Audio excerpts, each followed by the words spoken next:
getting in here today, so that's brilliant. I've been helping to help coordinate the council's response to the Homes for Ukraine project, and I've been ably supported by a cast of many officers. Many of them are on this panel today, and I'll introduce them a bit later. And we're all here to help answer any questions that you've got, and I'm sure you'll have many for us today on the scheme. And we'll do our best to answer those questions, but we might not be able to answer them all. So we'll certainly take some of those questions away and make sure that we find out answers, and we'll publish those answers as well. And we are learning about the scheme ourselves. The government is publishing new guidance for local authorities and our partners all the time, and for yourselves. And we are constantly asking the government questions ourselves as well. And so we're learning as we go along. I think, to coin a phrase, we're all in it together a little bit with this and finding our way through it. So, but by far the most important people in the room are yourselves. And I just wanted to say thank you so much on behalf of Richmond Council, the members, the officers, our employees, our partners, and everybody for your role in the Homes for Ukraine scheme. Without you, there wouldn't be a Homes for Ukraine scheme. So thank you very much. And just seeing how many people are here just shows how fantastic the response is in Richmond. And I've been really humbled by some of the emails I've seen and some of the things I've seen. I mean, my office, I've got the pleasure of overlooking the Prosperity Cafe in Twickenham. I don't know if anybody has seen that. And it's just a hive of fantastic activity all the time, and it's just so humbling to see that. It's just been fabulous. And that is, for those of you who don't know, Prosperity Cafe as a restaurant has just been the focal point of donations and coordination of humanitarian effort for the borough and beyond as well, really. And it's got real momentum behind it, so absolutely fabulous. It's so great to see that, and it touches on us all. And similarly, in our community and voluntary sector more widely has been absolutely fantastic, and we've got some of them here today who are both in the audience and on the panel with us. So tonight, I hope we can share some information that you might not have seen before. You can take some information home with you.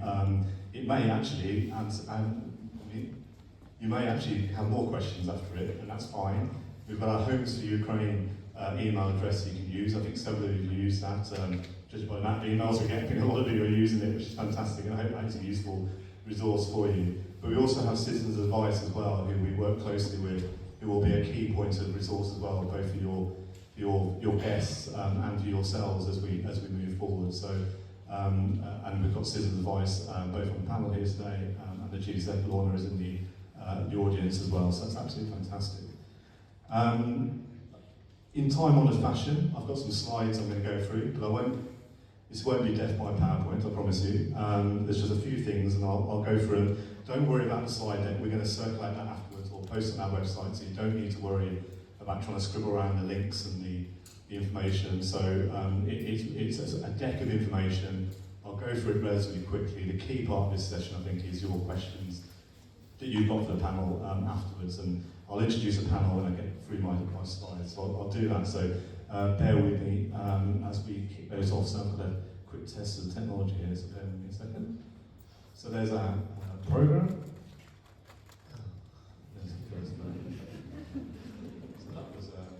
Did you get all that?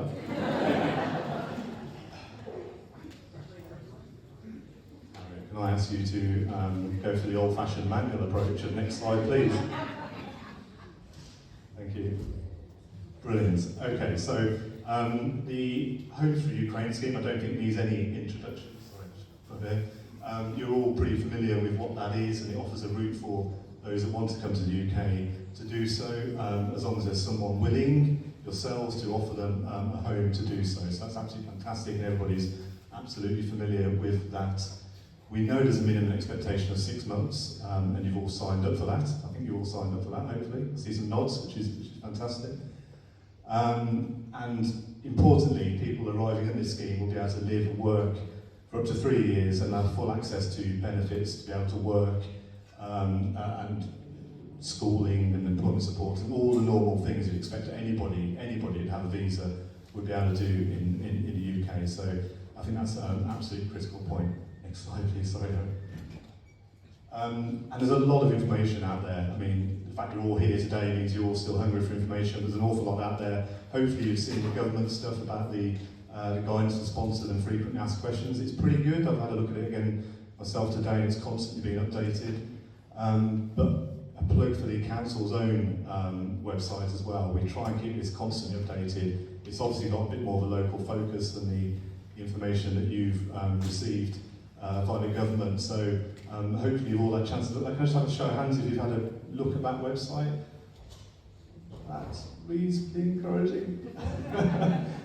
So if you can, please do have a look at. There are other resources as well. That website actually does link you to other resources, whether that be citizens advice or others. So do have a look at that. And really, your feedback is absolutely critical on them resources. So if you think there's bits of it that are just a bit rubbish, could be better, or you spot something you think we're missing, please do email us and let us know, because we're working our way through this at the same time as yourselves. So what is a council's role? Hopefully you're all pretty familiar with this by now, because many of you in this room will have interacted in some way on some of these parts of what the council is responsible for doing. So we're responsible for facilitating the DBS checks on all those aged 16 and over in the sponsor household. You should all been sent a link and you should all have accessed that. I heard some good feedback actually today about that process. I know it's a bit burdensome in terms of ID, but we have to go through that process and we're trying to make it as smooth as possible. And I do, one encouraging thing is them checks come back really quickly, I think within a couple of days, which is amazing really, so that's fantastic. We will undertake a home visit as well. Many of you will have had that from one of our officers, from our Regulatory Services Partnership. Hopefully some of you at least had that. Hands up if, yeah, that's same as the website. That's really good, that's really encouraging, and we continue to book them in, and obviously on a priority basis in terms of when we know arrivals are going to arrive in your house. And also a welcome visit when your guests arrive as well. So those where we know that the Ukrainian refugee or family has arrived, then we will do a visit to offer some information, etc., etc. Next slide, please, Harriet. Excuse me, will these sites be available online? Yes, we'll publish them online, and we should be able to email them around as well. So don't worry about sort of taking photos of them or writing the web links around. So sorry, yeah, absolutely. I won't go into any of this. We talked about the DBS. You're all in the system, I think. It's important you move through this as quickly as possible because some of the payments are linked to the DBS checks being completed. So I think it's important we all, and I know you are, because actually the levels of completed checks in Richmond is really high, so that's fantastic. And we can ask any questions about that as we go along, if that's okay. Harriet, thank you. One step ahead of me, Harriet. And the homes assessments, so that's a visit to carry out an in-person check of your property, to check it's suitable. There's no absolute prescription on this, but obviously we do check that there is, that the property is safe and sound for an incoming family or person into the home. And of course, our colleagues from our regulatory services can offer you advice as well if there are some things that need addressing. But I think generally they're working well, and we're pleased with the progress that they're taking. Sorry, I thought I had a question there. And what happens when my guest arrives? So hopefully you've received an email. We're getting, sorry about the amount of emails, but we've sent you an email asking for you to fill out when your guest arrives, because actually, believe it or not, we're not told. We don't get any feedback from the government. There is no way of knowing when your guest arrives. We do rely on you to do that, and I think that's very important, because if you do that, we know and we can kick in the next parts of the process. And we've adapted that slightly actually recently to collect your bank details, because part of it is we obviously will be paying £350 a month in arrears, so if we've got your bank details, we can kick that process in as well. So if you've got any questions on that, please let me know.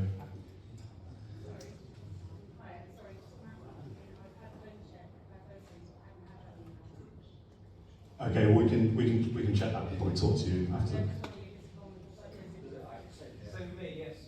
Okay, we'll pick that. I think they're going out in some batches actually, so we'll pick that up and come back to you.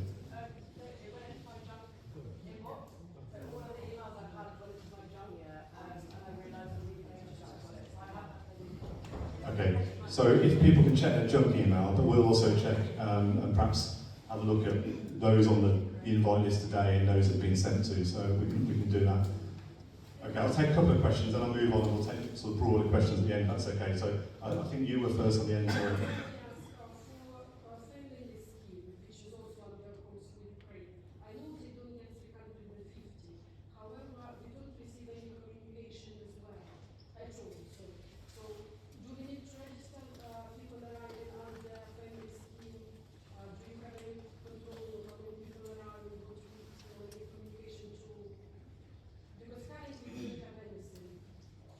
So my understanding is with the family scheme, we don't have any sides on that at all. That is a separate scheme that's run by the government. So the local authority isn't responsible for any of the elements of the family scheme, whether it be the checking, the DBS, or any of the elements, because that is a separate scheme. So we're not here today to sort of cover that. Though lots of the information is still relevant, but the actual checks and payments and some of the processes that we're going to talk about aren't relevant for the family scheme, I'm afraid. Okay.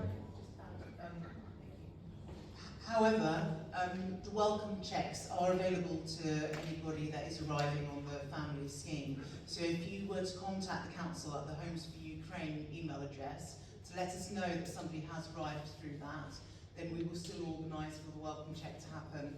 And that will just include kind of enhanced signposting, some of the information we're getting today, but some additional support if that's needed. So please do let us know if you know of anybody that is arriving to contact the council and tell us.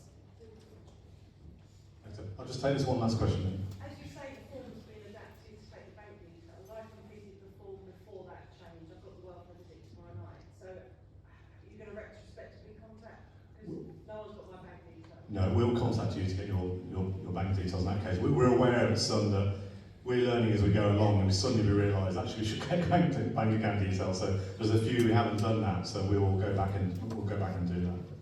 Thank you. We've talked a little bit about the welcome visit. So when we know there's an arrival, there will be a welcome visit that's booked in. I know there'll be several of you have had that or it's been booked in. That'll be carried out by our colleagues from Achievement for Children, where there's a child involved, or by the council partners' rules, if your guests include only adults. So there'll be a visit, and the purpose of that is really to check everything's okay, to do some basic signposting, and also to provide a pack of information as well. So that welcome visit is quite important, so please do use that. Will there be a translator? There is access to yes, they have access to translation services. At the visit? For the visit, yes. So when they call you to organise the visit, then hopefully they'll get a sense of whether a translator will be needed or not, and then they can ensure that that is available at the time.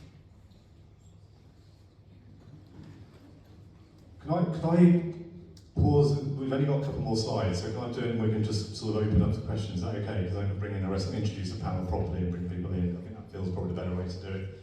So apologies, hold them questions, we'll get to them, I promise.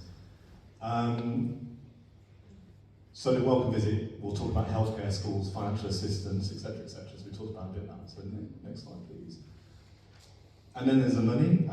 So we've talked a little bit about that you'll be eligible for a £350 payment in arrears for up to 12 months. And that will happen when all the checks have been completed. So when a home visits happen, DBS, the house visit, etc., etc. There'll be no payment until then. So no money has actually been paid yet because we're not at that stage, but we will be pretty shortly. We can answer any questions about that if you have that.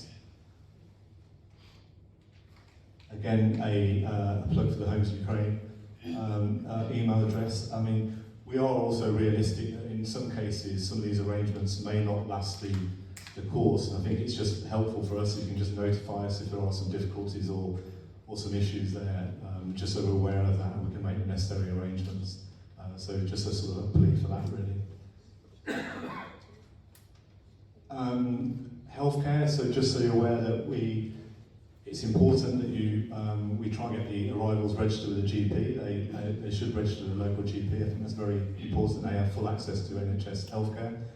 Obviously, they'll also be eligible for the COVID vaccinations through the NHS. Again, it's important we try and get them in the system to make sure that happens. And our webpage has got lots more information on that. So please do have a look at that. But again, ask questions if you need them. Again, mental health support, so there's various different possible routes there. I won't go into this into detail, but obviously some of this could be something quite important for some of the arrivals that we've got. Thrive have produced a very useful guide that we found today to support displaced Ukrainians about their concerns or worries, which you might find helpful. That's very good actually. I've had a look at that. It's well worth a look. Every child will be entitled to enrol in a school, and we're making sure that happens as quickly as possible without delay. And we've got colleagues from Achieve for Children here, who manage our admissions process in Richmond, so they can help ask any questions on that. And financial assistance and work. So you may be aware that when your guests arrive, they will be eligible for a £200 payment. We've started to administer them. I think we've done quite a few already. And basically they have to come to the Civic Centre between 10 and 4, and they'll get a voucher which they can take to any post office and be issued cash on the spot. So it's a fairly efficient process that most councils are using for that initial payment. And I think we can talk about this, and I'm sure we'll answer questions about this, but similarly, I think accessing the benefit system with speed, I think, is important, and get them through that system as quick as possible if that's the route they want to go through. And of course, they're entitled to work, and we have various work support systems in the borough, including our Workmatch jobs brokerage, who can help support our Ukrainian arrivals access work. Of course, we've got financial Citizens Advice can offer more advice about financial assistance, and we've got Citizens Advice colleagues here today, and they operate a drop-in centre on Hampton Hill, and they're the times, and Machine Lane Centre as well, so you've got all the times where you can access the support for Citizens Advice. And please do use that service. It's very they are experts in this. They're much more expert than the council. They're used to dealing with these requests, and they'll be very efficient at doing so. Again, I've just mentioned Workmatch, useful service. They help match local vacancies to people who need to find work. They will make sure that training's in place to able to provide that as well. So please do make use of that, or signpost your arrival to that if that's what they want to do. I don't know how many of you know this, we're coming to the end, don't worry. How many of you know this, that after your arrivals will need to submit their biometrics within 6 months of arriving in the UK to extend their stay for up to 3 years and be issued with a biometric residence permit. So I think the important thing is that they do that as quickly as possible. And I suspect many of you probably didn't know that was a requirement, I'm not sure, but it is well worth pointing them to do that. And obviously, again, Citizens Advice can help provide advice on that. And again, language classes as well. I won't dwell on that, but there is a various support via language courses available. So, probably a lot of information there. We'll circulate it around, but there's clearly loads of questions out there, so I'll pause for questions. But if I can just try and attempt to introduce the panel here quickly, just so you know the sort of scope of expertise that we've got. So we've got Graham Russell on the end there. If you hand up Graham. Graham works at the council and is helping to make sure that the various payments get to people that need it, so you can help with that. We have got Claire Dorning from Housing, who can help with any housing-related queries. We've got Mark Ross from our Regulatory Service Partnership, who's involved in helping to organise the home visits and the health and safety visits, essentially. We've got Bradley, I've got this, Johnson. We've got Bradley Johnson from Citizens Advice, and we've also got Lorna Reid, who is the Chief Executive of Citizens Advice, who's in the who can help answer any questions around a lot of the stuff actually we've talked about today. We have Fiona Churchhouse from Achieve for Children, who is particularly on the admissions side of things. So We've got Roberta Evans, who's on the sort of safeguarding and early help and things like that, who can help with any questions you might have on that, Roberta. We've got Cindy Sapo from Workmatch, who is a service about trying to broker people into local jobs particularly. We've got Leah Sieber, who works in our adult social services, who is helping a lot of support, particularly around the home visits and making sure that we've got the services in place for some of our arrivals who may, of course, be vulnerable adults in the home. So I hope you've all remembered that test later. I'll help try and direct people to the right person to answer it. We've got a roving mic. I know some people don't like them, so if you can use that, it just helps other people hear the question as well. So I will pause there and wait for questions.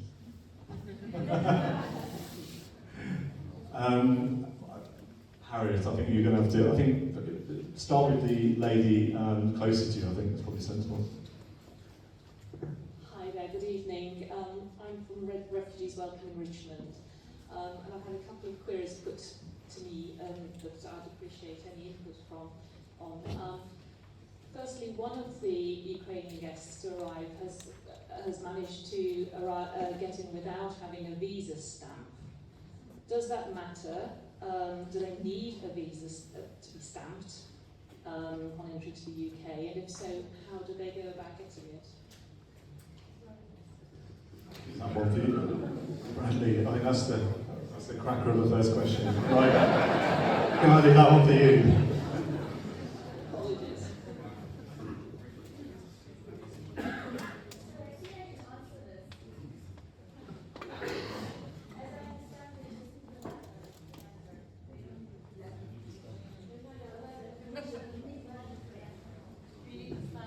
Yes, they're actually in the UK, they just haven't got a stamp. Does that matter? Is the question. Yes. They can't get their biometric thing done without it. We're going through that now. I applied today, and one of the things is easy part of the stamp. So retrospectively, where would one go to get a visa stamp? We had a similar problem, and we wrote to the MP, Munira, and she helped the Home Office straight away. Yeah, so you'll need to contact the Home Office to get it. It should have been stamped via Border Force. It will depend how easy it is, will depend whether or not they've got a letter authorising entry.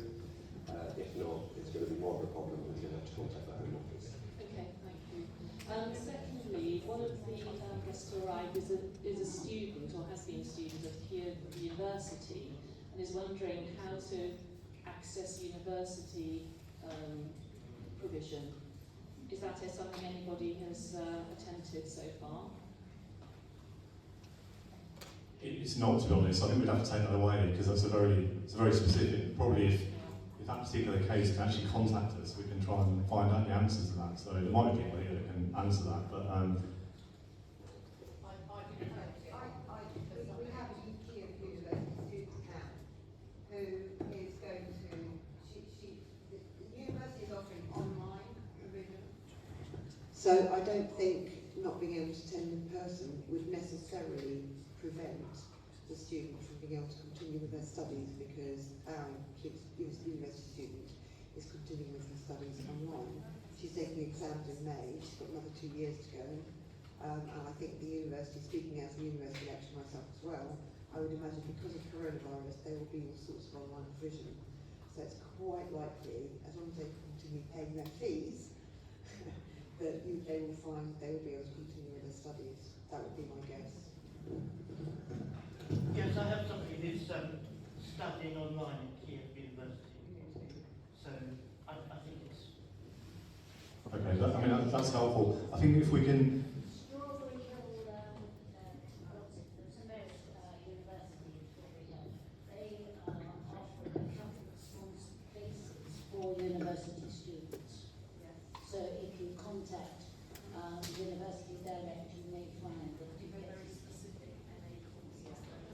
We'll try and refresh this on our website. I think that's probably, if there's questions around this, they're all very valid questions. So we'll look into it, see what the local offer is in particular, and we'll try and come back to you if that's okay. So I'll move on to the next question. Sorry, I'll just have to ask the. Sorry,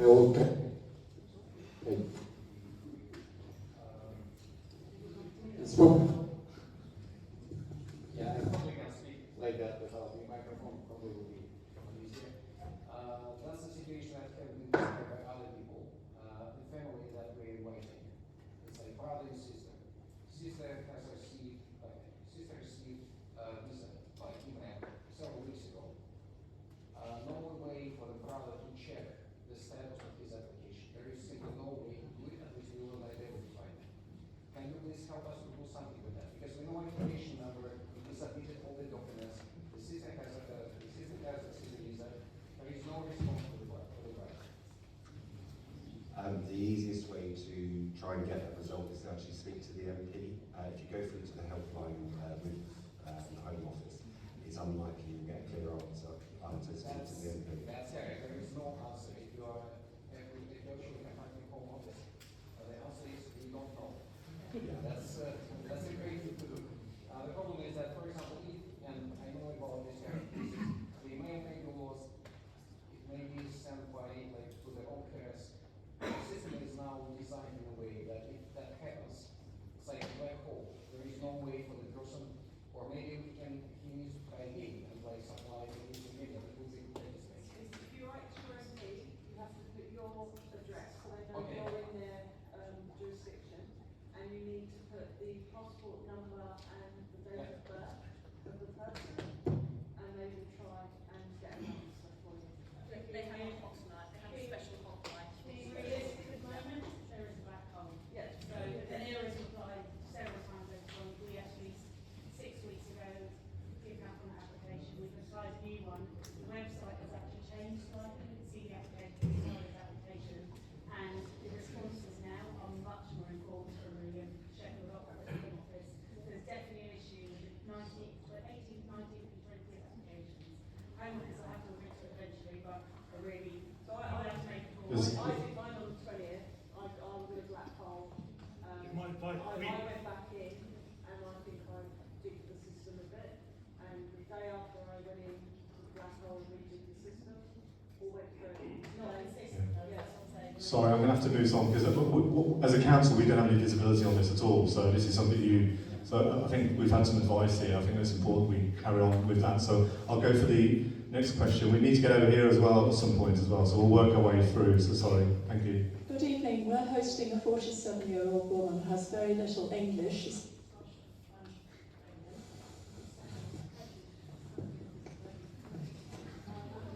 What are the chances of her getting a job if she barely speaks any English?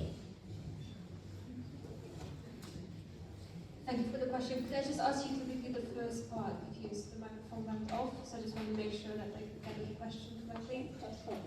We're hosting a 47-year-old woman from Ukraine who doesn't speak English. She has a few words of English. She speaks Russian and Ukrainian. Sure, so I think the first step would be to complete an ESOL class, which would bring up her skills basically to a basic English skill and then move forward from there. So there's, for example, adult education centres in Richmond, which would be able to support that as well. I think that would be the first step because with regards to the English language, it's really a basic requirement for every single job. As well, perhaps depending on her experience, so it would be really a case-by-case basis based on her experience and what she would be looking for. We've tried very hard to get her English lessons, but all the courses are booked up. And some of them aren't for complete beginners. They're just for people who already have some English, which seems a bit contrary. It would be specifically the ESOL classes that is for basic English skills. So that we would need to have a look at that. But I have some business cards with me, so I can leave that with you as well, and we can have a conversation as well. Thank you very much. I just wanted to add that ESOL stands for Education, English as a Second Language. I know that the children's centres in Richmond, if you search Richmond Children's Centres, they also offer these courses and children's centre staff are here. So I'm not sure who the person was that had the question, but if that lady has any children as well. Sorry if I'm not speaking loud enough. If that lady had children aged 0 to 5, then we do run ESOL courses from the centre. So Nikki and I are sitting here, so please come and have a talk to us.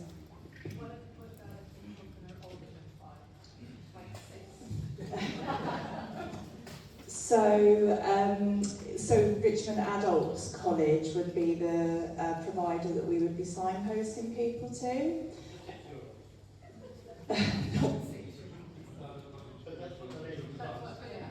Oh, you mean somebody who's an adult with a 6-year-old child? So who is it you're trying to access?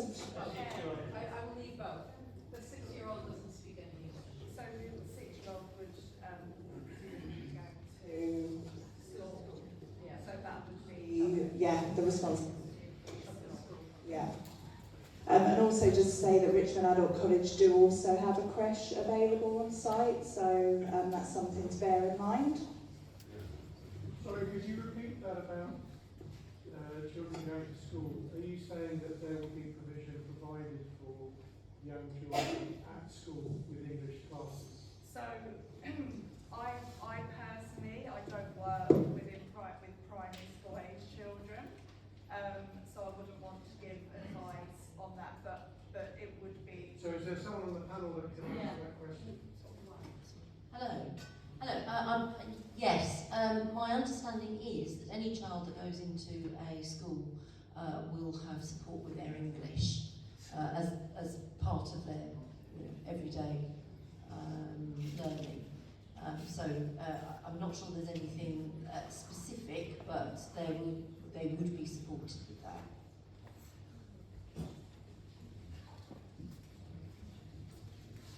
Okay, I think just wait for the next question. Just to ask, are there any provisions for free or subsidised travel across TfL or any kind of Oyster cards? I think there was an offer from TfL for travel to the sponsor family. 48 hours, yeah, thank you. So I know there's some provision. I'm not aware of any ongoing provision, but if others are, then that would be helpful to understand that. If they have a national insurance number, it opens everything up, and they can get a Oyster card, and they can get benefits, but they have to have a national insurance number. So you have to register at the job shop to get a national insurance number, and that opens everything for them. Yeah, so that the key thing is actually starting to access universal credit. I think shunts on the getting a national insurance number, doesn't it? I think I'm just looking right. And sorry, you have to have an English bank account to get a national insurance number. So there are steps.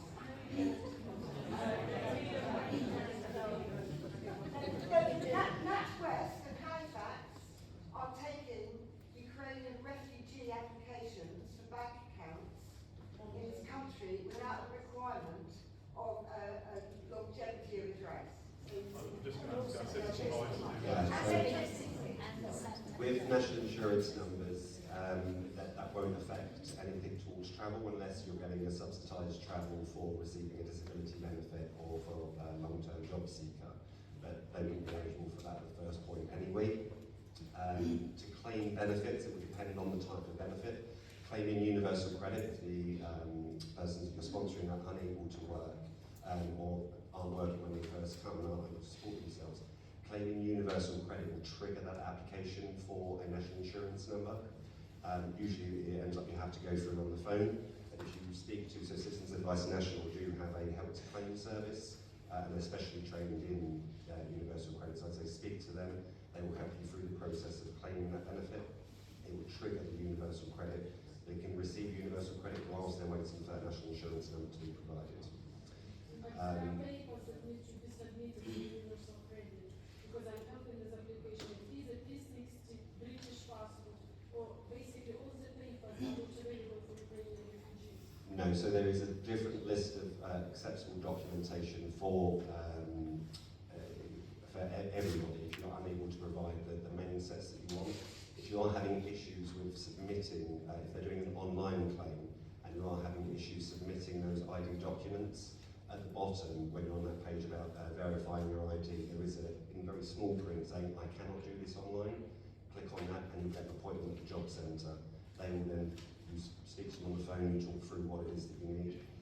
But it's just proof of the address where you're going to be residing and passport with the stamp in it if you're in that first 6-month period at the moment. The job centre we become informed about it, because I noticed 2 people and they told us to do online, so it's like catch-22.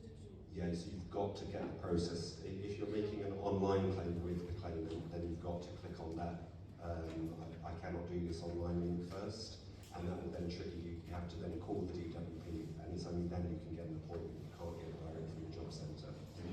If the person themselves are going to be unable to manage a universal credit claim online, you can start a telephone claim with them. But again, I'd say speak to our Help to Claim service because they can assist through that process as well as getting you access to translators for doing that. We are hosting a delightful. Sorry. Can you hear me?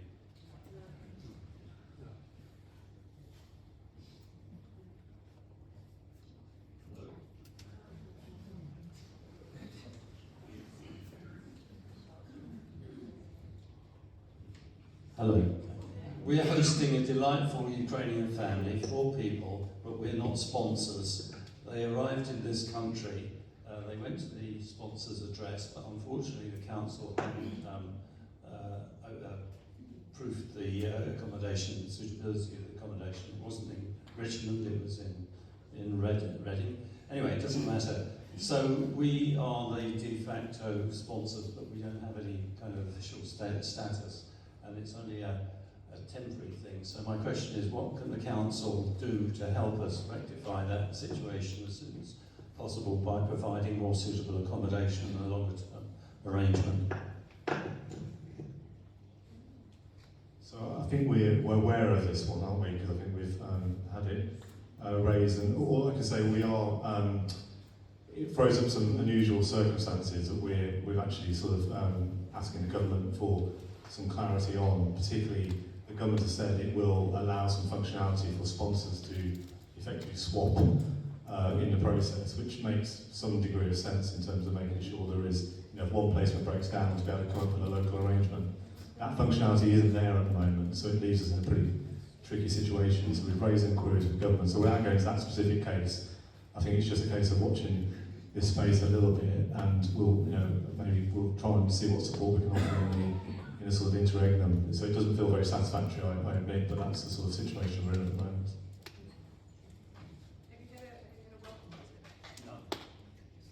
we can organise Yeah, well. very sudden. Yeah.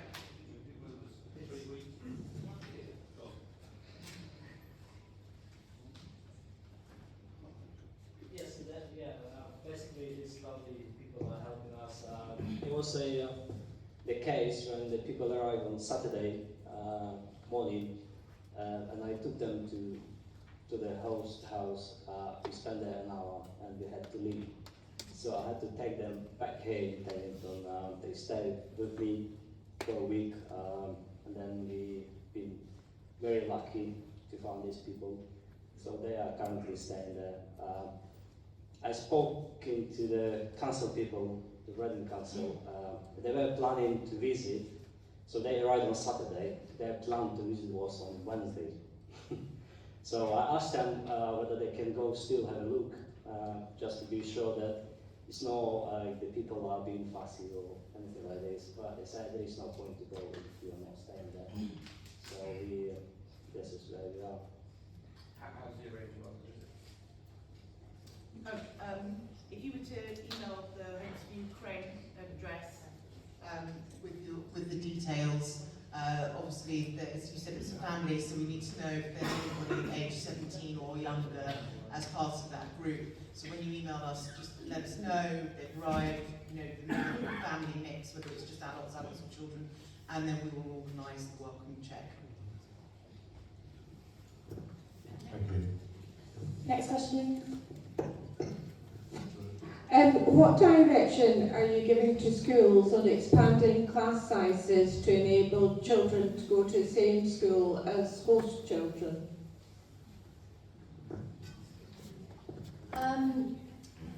Unfortunately, this is not something that the government has given any guidance on. School admissions is in the main statutory, and therefore there are quite strict rules and regulations, I'm afraid, about class sizes and taking extra children into school. But generally, there are enough places across the borough to accommodate most children who require a place. In some ways, this is not an unusual situation. We do have people coming into the borough every year from various parts of the world, over and above the sort of standard people who apply for reception or year 7. If it is required, we can go over numbers in exceptional circumstances, and that's something we'll work on a case-by-case basis. But it won't necessarily, I'm afraid, be where the host family's children will be going. It will be where we can find a school place. Okay, because that was my key point, because Yeah. if you've got little children who are come to a new country, a new school and everything, if they can be in the same school as the children they're living with, it will be easier for them. So it's not about ticking boxes, it's how do we help these children settle as best as they can. Well, we'll obviously try and accommodate where we can, but there will be situations where we can't do that. I just want to make sure people don't have unrealistic expectations of what is we are able to provide. And if we can offer a place at the same school, then we'll certainly try to do that, but I'm afraid I can't promise anything. I think it's fair to say we're pretty sympathetic to that point. So, you know, as we said, if we can do something to make that work, then we will very much. I mean, it's in everyone's interest, I think, to make that work. So, if there's a specific case there and you want to draw that to attention, please just use the Homes for Ukraine email. There is someone at the other end of it, I promise. Several people here are at the other end of it. We do look at them emails and we will respond on that basis. Can't promise anything, obviously.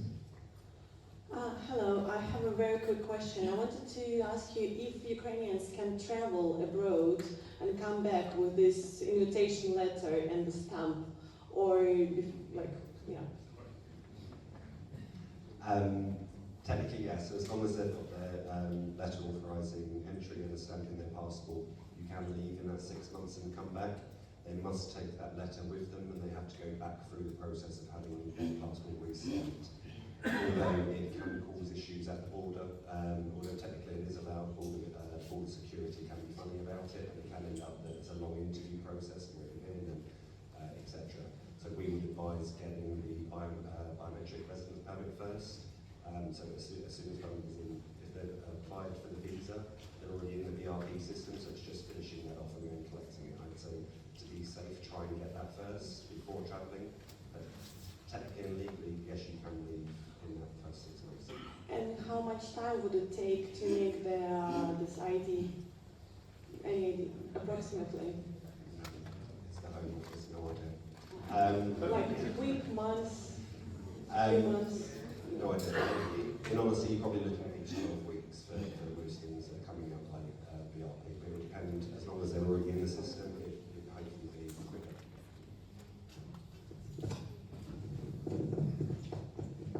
A couple of questions. How long does it take to get children into school after arrival, and do adults have to pay for English lessons?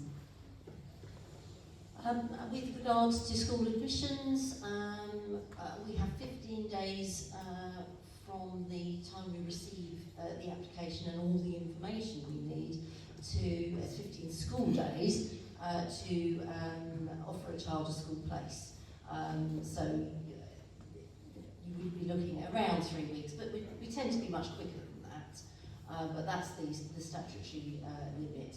There may be delays if a child has special educational needs or needs some extra support, but generally it's within that 15 days. I can't think about the adult education. So, as my colleague said from the Children's Centre, if the children are under 5, then it's yeah. So then it would be the adult college, Richmond Adult College, to go. And I don't know. If Yes, specifically about it's about the adult language piece.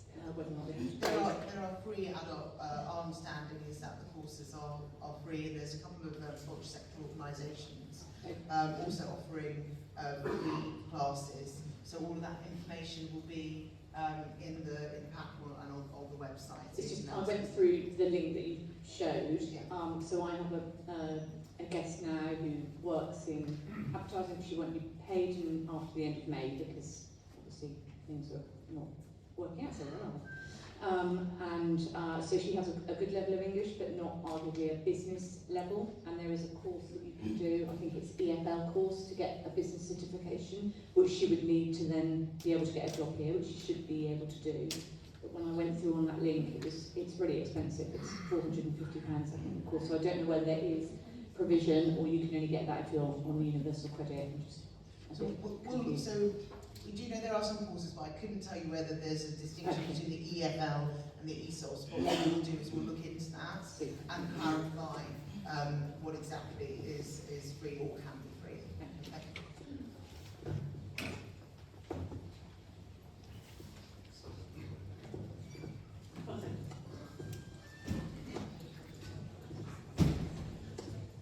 Hello, thank you. Just before my question, if you don't mind, the school situation, should one apply to schools direct or go through the council? And presumably mothers or parents with children will want to find out what schools are like. Yes, well, to answer your first question, through the council, unless this is where it becomes complicated, I'm afraid. If you have a child who's already of school age and the parent would like them to go to a school that's in another borough, then you apply to that other borough for a school place. So if you're living, let's say, on the border between Wandsworth and Richmond, or Richmond and Hounslow, or Kingston, if it's a school in the London Borough of Richmond on Thames, then you apply to Richmond Council for that, and all the information is on the website. There's a lot of extensive information there that you can look at, including the application forms. For your second question, which was, sorry. Oh, sorry, no, you've answered it all, thank you. Okay. But I did have another question, which I was asked to ask by a Ukrainian woman who has not been able to get here tonight. She's actually put quite a lot of people in touch with some of us through the Cafe Prosperity. So that's how I found my family. Now her question is, she has somebody coming into the country who's a diabetic and currently injects 4 times a day. I suspect that many times is that it's probably a weak dosage, it's not similar to ours. But there is a concern, and in fact it's a great anxiety, that if they register for a doctor, it might take days, and then a doctor could only offer prescriptions and actually respond to diabetes with tests and so forth, and that would take further days. So my question to that is there a telephone line that people can phone in those kind of emergencies, and will there be a Ukrainian interpreter at the other end of it? So I'm happy to take that from health service. Oh, thank you. So if the resident or if the Ukrainian has an immediate need, which she does, when she registers with the GP, they should be able to see her immediately, and there will be an interpreter there. My GP can't see me for 3 weeks. No, but this is an immediacy because they have come from Ukraine. So as long as the practice understands that they are Ukrainian refugee, they should be able to see the individual immediately. But it's important that that individual makes the doctor understand of her need, that she's on this diabetic care, and then they should be called through quickly. Okay. Immediate necessary treatment, that's what it's called. All right, thank you very much. Thank you.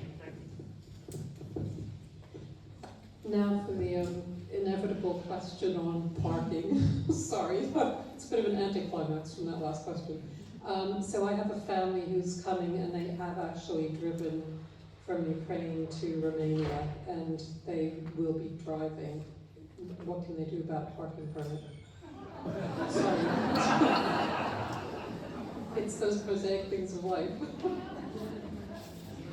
Luckily we have someone on the panel that can answer that.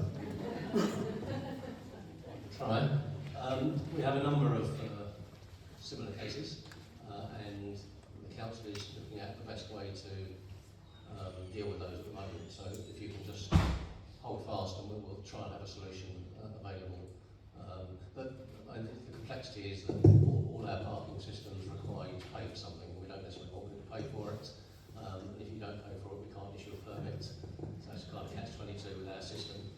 We are looking at other ways of providing exemptions. So we'll hopefully have something fairly soon on that. I have a question on housing, please. We have a set of annexes available, but it only has one bedroom, which is very large. And I noticed on the website you only allow a maximum of 2 people per bedroom. This room is so big it could easily, for example, take a mother and 2 children. Is it rigid, 2 people, or is there some flexibility in negotiation around that?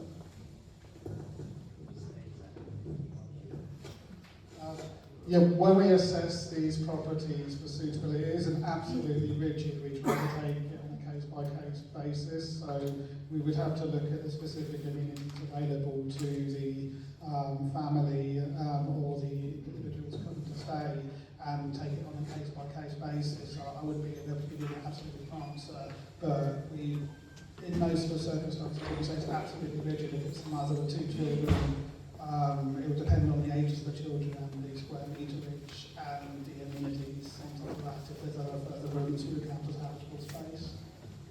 Okay, I understand that, but it's a bit of a catch-22 for us because we need to know the answer before we match with people. Otherwise, it's going to get everybody's hopes up and it'll be a disaster. And we can't get the visit until we've actually matched with people. So how do we square that circle, please? Yeah, I mean, if you want to submit, maybe I can maybe leave up with you afterwards. You can give me a bit more information, and we could maybe try and assess it in the background a bit further. But without an actual visit, I couldn't give you a definitive answer. But we can try and give you a bit more of a clarity on that.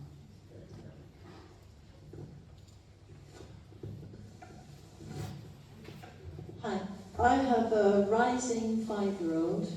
And I emailed the admissions department to ask how I register that child to go to school in September. And I got a reply saying it would take 14 days for them to answer my email. So how do I do it?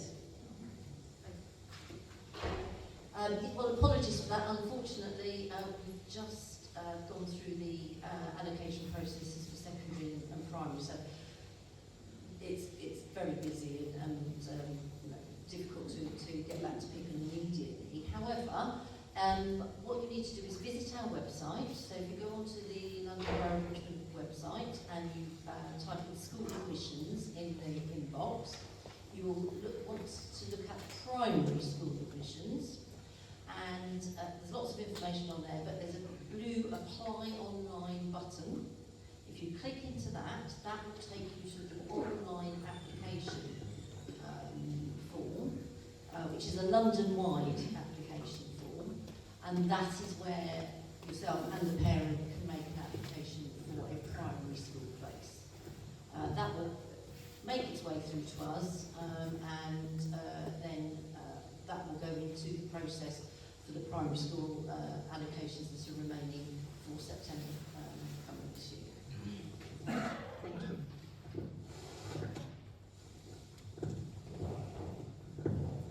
In which circumstances it is acceptable to translate myself or my guests, I speak Russian and Ukrainian, and in which circumstances we have to have a translator, please?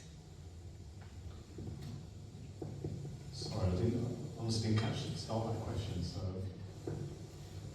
When is it compulsory to have a translator, or can we translate ourselves? When we have home visit or doctor or whatever. Doctor, I understand, is a previously, and probably need a translator. That's a good question.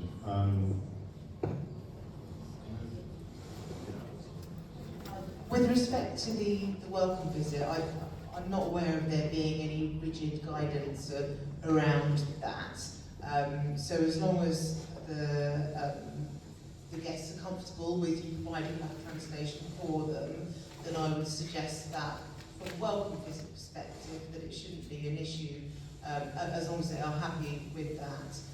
Otherwise the welcome visit team can of course tap into a translation service. I think the key point which you did mention is when it comes to things like GP appointments, etc., then there's But I think with respect to the checks that we're doing, it's down to having that discussion with the guests. Can I take a question? Can I respond to the question around the health service, please? So in terms of the GP practice, the practice would not expect the sponsor to be interpreting. The practice has access to interpreting service, and therefore they will access that service and will make sure that when the patient arrives, that the interpreter will be available. Can I just say that, from safeguarding, I'm sponsored by Speech Training, but I would have thought for your welcome welfare visits, it would be advisable that you had an independent translator, because on the social media sites there's a lot of abuse going on with sponsors, and I wouldn't want that visitor to have a sponsor who's controlling them being their interpreter. I completely agree with you from a safeguarding perspective, but obviously we would take a pragmatic approach to this. So at the moment, without that guidance being in place, the translation service is there for the welcome check. But this is the first time the question has come up, and I'm certain that in some cases we are aware of many guests coming who know their sponsors through family friends or what have you, and in those cases they would maybe then equally feel uncomfortable having a translation in place. So I think it does depend on the situation, but I completely agree with you from a safeguarding perspective. That's why the translation services are there and are on offer. I have two questions. The first one,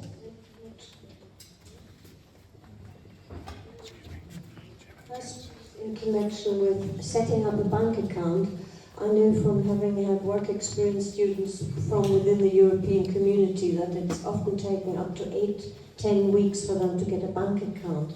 I wondered whether there was something the council could do to maybe contact the main banks and find out how one could speed up that process. And the other question is really to the panel here. We have been matched 5 weeks ago, and the family that's coming to us, 3 of them have got a visa, and 2 have a visa and 1 doesn't. And I'd like to know from people here whether, how long have they waited? Are there many who have now guests who've waited maybe 6 weeks, 8 weeks, or I don't know how you find out, but I think many of us in that situation. Thank you. So I can have all bank accounts, Monzo online, we got ours in 3 days. No proof of address. Monzo online banking.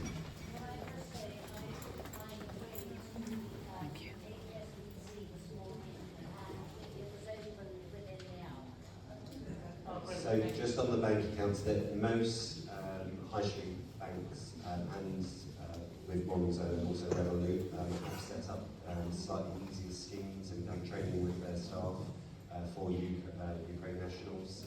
So you don't need to show long-term proof of address.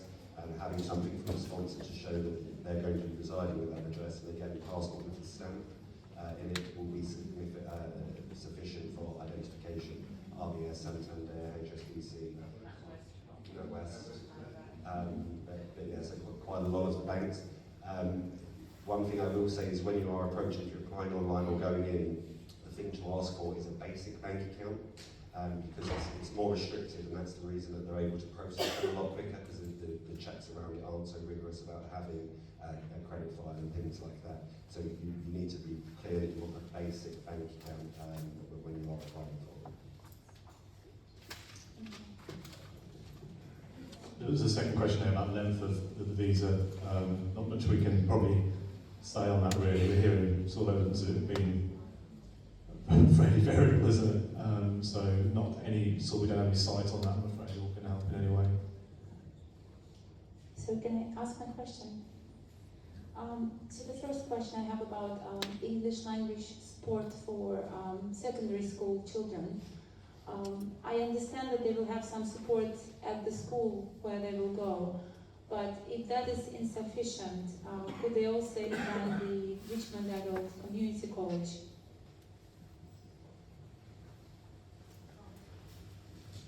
I'm not sure myself, I'm not from there, so I don't know what their age is.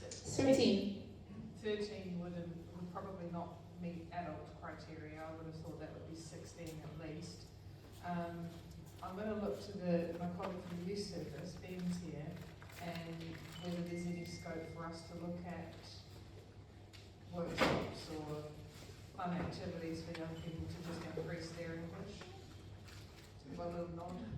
Okay, so my next question is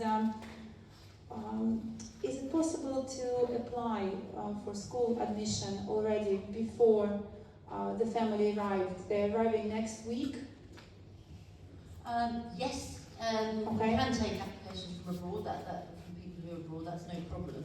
Though we will need to know that they're here before the final stage. Oh, fantastic. But yes, you and can make I could also do it for them, right? I could drive them to do it. Yes, that's fine. It's an online application. Okay. So that's no problem at all. So in the last question is about local transport.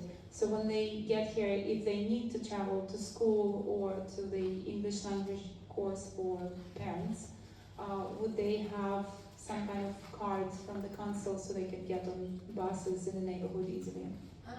Unfortunately, there isn't actually a travel scheme per se from the council, though children under a certain age do go free on the buses.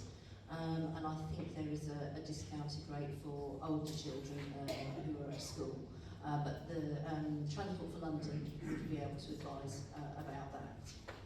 Okay, so the parents definitely have to pay for their travel, but the children might be able to get a free card for the Transport for London if they're under 12, I understand, which is not our case. All right, thank you so much.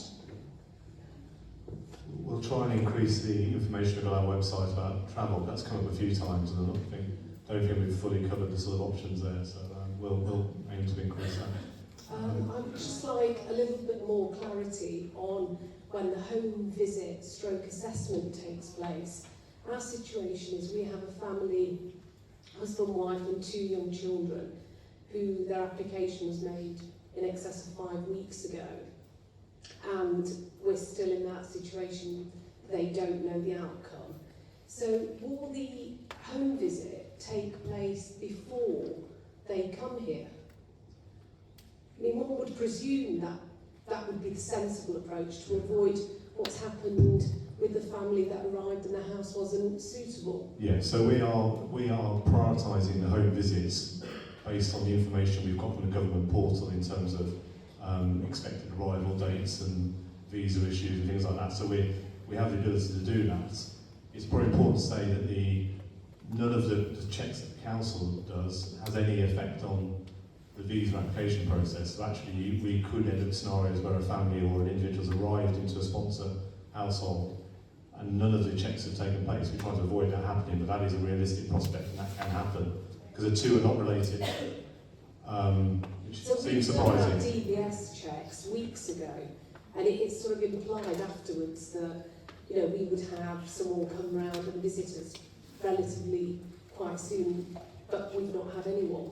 Have you been contacted to book something in? No, nothing. Okay, we'll pick that up because if you can contact there's an email on this screen here actually, we'll circulate these slides around and we'll get that sorted out. We're booking them in furiously and doing lots of them, so I think it's just, we are trying to prioritise the ones where we know there's imminent arrivals, but it's fairly...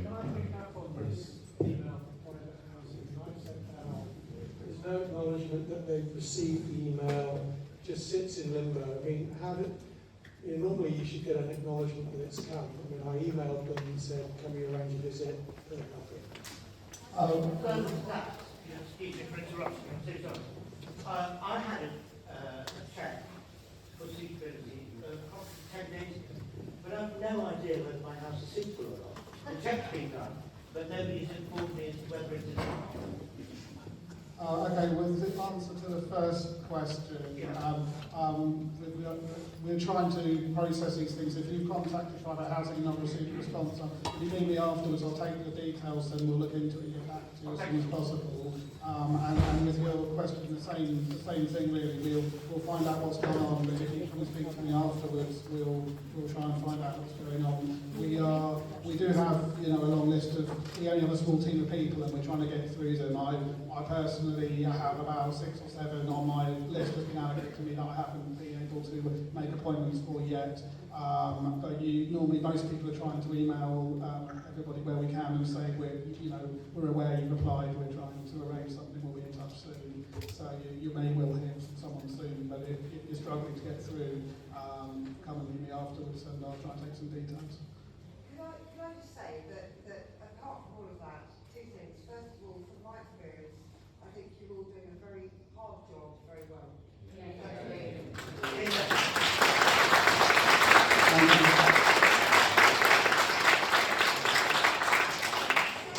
Secondly, when the dust is cleared and people are placed, I would hope that there would be some kind of second round of visits which would allow people who have been placed to speak freely in a safeguarding context away from their hosts and their sponsors, so that we're absolutely sure that they have not been placed with the wrong people who are controlling them. And I don't know how you're going to fix that, but I'm sure you will find a way. So I did want to just add something to the comment I made earlier about the welcome checks and the translation. We are, when our colleagues go and do the welcome checks, they are taking a pack of information with them. Now at the moment, elements of that are translated. What we are endeavouring to do is have all of that information translated. Now within that, there is going to be information on if you think something is going wrong, this is who you can talk to. I'm working with local voluntary sector colleagues around what we are going to do moving forward. Obviously, as you can see, the focus right now has been on getting systems set up, getting protocols in place.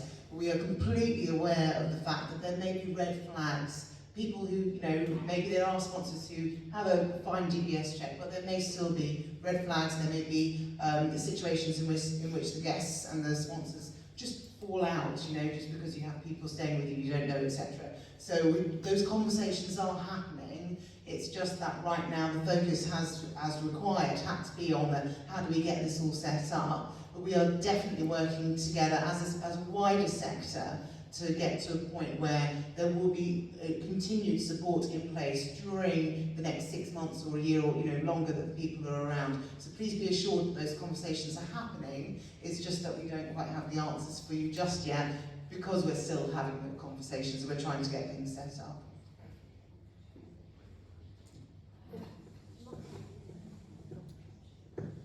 I just wanted to reply about the banking situation. We went to HSBC with our Ukrainian mother, and it took 2 hours, but it was beautifully done, very helpful person there, and it was worth spending the time. He had to do all those ridiculous checks about where you live, where you've been, and lots of checks, but it couldn't be done in any less time apparently. And so I'd recommend HSBC. And I'd also like to say that my family of mother and 2 children only arrived last Saturday, having driven all the way from Bulgaria where they were taking refuge.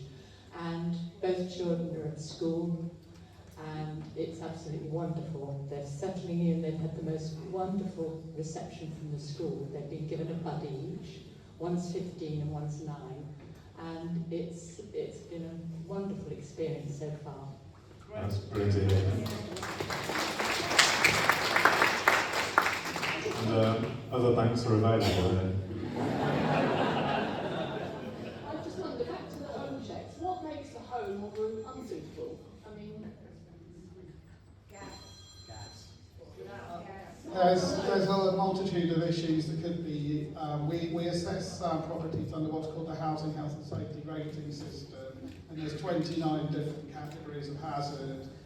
They vary from anything from crowding in space to fire safety to damp and mould to excess cold to excess heat. It may be an issue with there may be no windows in the room. So we're looking at all sorts of things, falls from height, trip hazards. But some of these things may not be so serious that we would say outright it can't be used, or we may give some advice as to how to make it safer. But each case is taken on a sort of case-by-case basis. Generally speaking, the ones I've visited so far, there haven't been any major issues. There have been a few things where I've taken it back to discuss with my management team to decide whether we think that we need to give some further advice on it. It might be about the location of the room or the size and the number of people, but usually there's a way to work around these things, and we've found a way forward in most cases. I mean, we recognise some of it is, I think the gas safety thing was, that's sort of clear government expectation really, so we're sort of we are obviously having to follow that, and I know it's proved a bit challenging, but hopefully we're working through it and we can work through that together, so apologies for that, but we've got no real choice on that.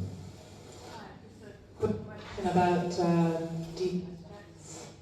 my husband and I at ours.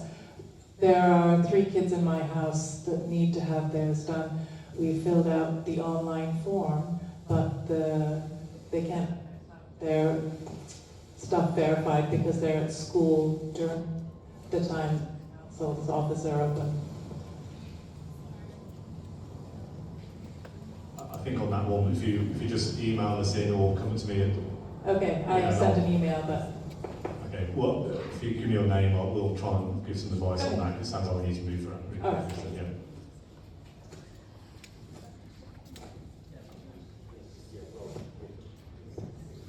Hopefully this is a simple one for you.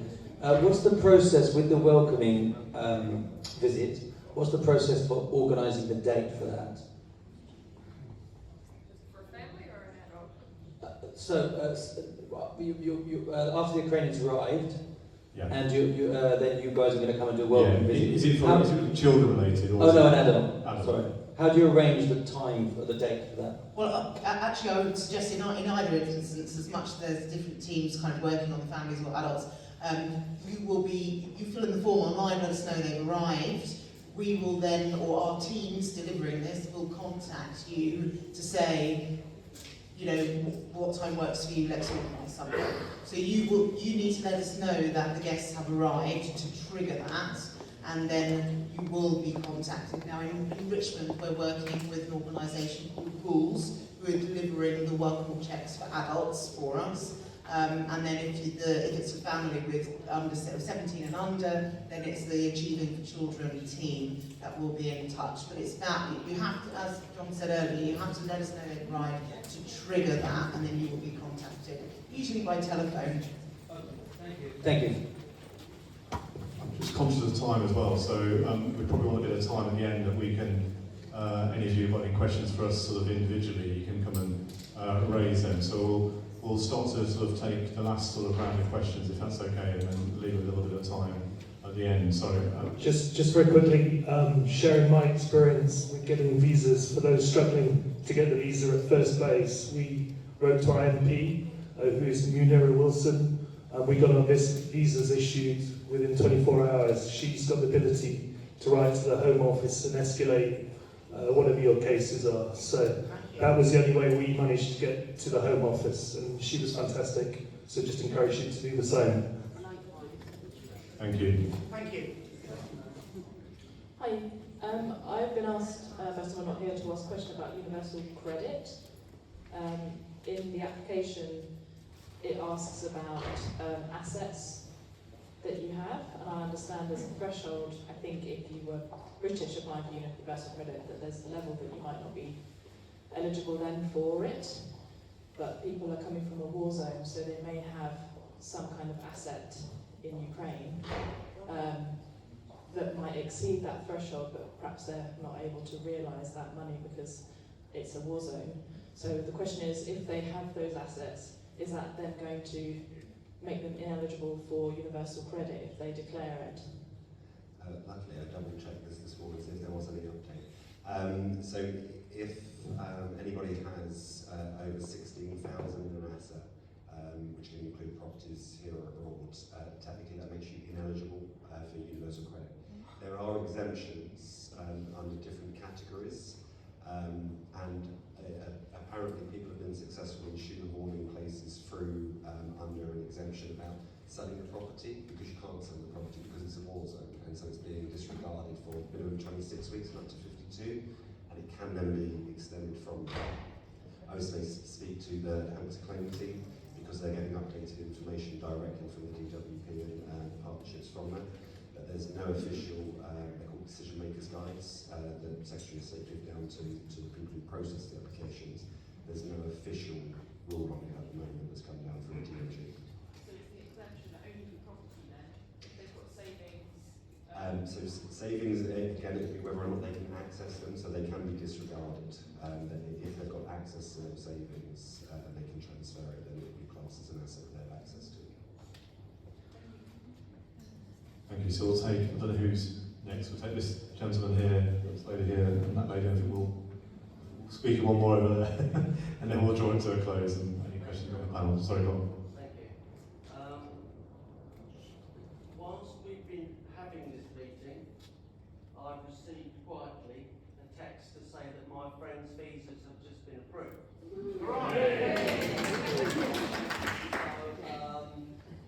She's texted a message saying, as you're at the meeting, could you ask when we can use it?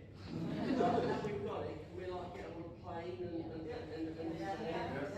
to the gentleman from Regulatory Services, because I'm ex-Regulatory Services, so I know your job.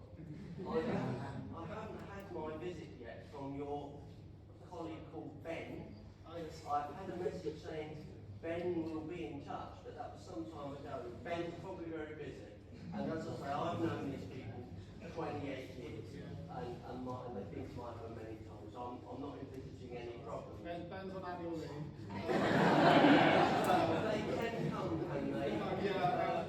Ben can roll up. Exactly, if they arrive, we would ideally, I mean, if you want to speak to me afterwards, I can take the details and maybe we can move your case across to another officer who can pick it up sooner. Because ideally we like to try and just make sure there's no, big issues. I would hope there aren't, but from a safety point of view, if you want to add a sort of quick word with me, I'll take your just name, address, and contact details. And what I'll do is I'll speak to my manager and we'll see if we can reallocate it. Defo. Thanks very much. Good news. Thank you. Yeah, great. Hi, my lady who's coming is in her late 50s and she's coming on her own. So I was just wondering if there is any potential, would you be trying to provide any social opportunities or some way for them to meet other people? So there are a couple of voluntary sector organisations that we know are offering some social opportunities. There's the Richmond EAL Friendship Group who we've been in touch with. They offer English classes, but also with their own kind of social opportunity environment. The other thing which you read my mind, I was sitting here thinking about, is that if there is anybody that would like to approach me at the end of this to just have a chat about potentially setting up some kind of peer support network. It's not something that we're going to run out of the council, but I'm here to certainly help you facilitate. Thank you. I see someone standing up. Prosperity Cafe doing stuff, and they had a meet-up just before Easter on Sundays. So yeah, Prosperity Cafe, the Ukrainian cafe opposite York House. And so join their Facebook group and they'll put stuff out as to when they're doing socials, but they're trying to get that all sort of side of things up and running. Great, thank you. And so what we certainly want is for people to feel included within the community, and so we will be talking to local partners about the best way that we can link people in. So as and when the information is available, we certainly look for things yourselves as well, but we will be providing that information on the website, in the information packs, etc. as available. And can I just say that complementary to what Prosperity are doing, Refugee Welcome in Richmond, I've got a website that we're trying to keep updated, and we're also running a hub every Friday from now, every Friday afternoon at the Vineyard Cafe for hosts and guests, and everybody's welcome as a sort of social networking opportunity. And I just wanted to add that Richmond's got a great resource of children's centres and youth centres where we'll be looking at opportunities to offer places to connect and have good activities. So Ben is from the Ham Youth Centre, but we have got others, and we've got our children's centre staff here. And also just to say, this is a little plug, but if you find that this has been a really rewarding experience, and we've also got our fostering team here, and they can also provide support if you need that around just the difficulties of having a stranger coming into your home and experiencing that, because they're very experienced with that with fostering, so that's another source of support as well. I want to say as well, so any information about children's centres or youth centres, go to afcinfo.org and you'll find the information there. Thank you. So reaching the last but one question, I'm afraid. Okay, two very quick questions. Can you tell me whether there is a closer biometric testing centre than Croydon? That seems to be the closest to here that I could find. And the other one is, there doesn't seem to be much COVID vaccination in Ukraine, and they're coming unvaccinated, which actually is a concern to my husband and I, because we've had 4 vaccinations, and there seems to be some antipathy about it. I was wondering whether anybody in the audience would wonder whether there's advice for Ukrainians on testing. Tim, behind you. Maybe from CCG. Yes, so I'm attracted from the CCG. So we have set up in Richmond in all the local vaccination sites an interpretive service for the Ukrainians. So when they arrive, we will ask them if they've had previous vaccinations. If not, those vaccinations will be approved and they will be vaccinated as soon as possible. But they need to be persuaded. So there will be a clinician there and a counsellor who will also speak to them about the benefits of vaccination. And in all the local vaccination centres in Richmond, Acorn Practice, York House, Hampton Medical, Essex House, and Seymour House, and in Kew Gardens, Boots there, and I think they are the local vaccination centres we have in Richmond. But if not, go into our website, you will have a list there. Also at TMH, they have Teddington Memorial Hospital. They have a local vaccination centre there. In all of the sites, there will be a clinician, either be a GP or a nurse, who will be readily available to speak to the family or to the individual. Okay. Thank you. Tractor, do you want to introduce yourself? So I'm a tractor signal from the South West London CCG. If you have any issues about or challenges about registration, health questions, do let me know. Okay. Thanks very much. And in terms of the biometric site, then we're rapidly Googling ourselves, and so we don't know the answer to that, but we'll try and put that information on our website, I think. Thank you. It does seem a long way away, yes. Can I briefly ask about vaccinations? We've got a bit of experience. We went to Westford, it was a walk-in centre last week, and we had a bit of an issue because they had, whilst registered with the GP, hadn't yet received the NHS number, and the lady who was on the door as such said it would be fine to do that without an NHS number, but then when she went through the clinician doing it, then had a bit of an issue and we had a bit of to and fro, but the lady on the door was very insistent and they did give the vaccination, but it seems like the issue is that there's concern by the clinicians that there won't be matching up of confirmation of vaccination with the NHS number, but the lady informed us that we just make an appointment with somewhere in Ealing, and you can go, the Ukrainians can go and take their proof if they've got vaccinations from Ukraine, and it will then get added to their NHS number. Is that correct? No. Oh. So there are key questions, there are key issues here. First of all, the individual has to be has eligibility to be able to be vaccinated at the right time. So it could be the first vaccination or second vaccination or the booster. The clinician will need to determine how many vaccinations they've had in Ukraine before understanding what is the next course of vaccination.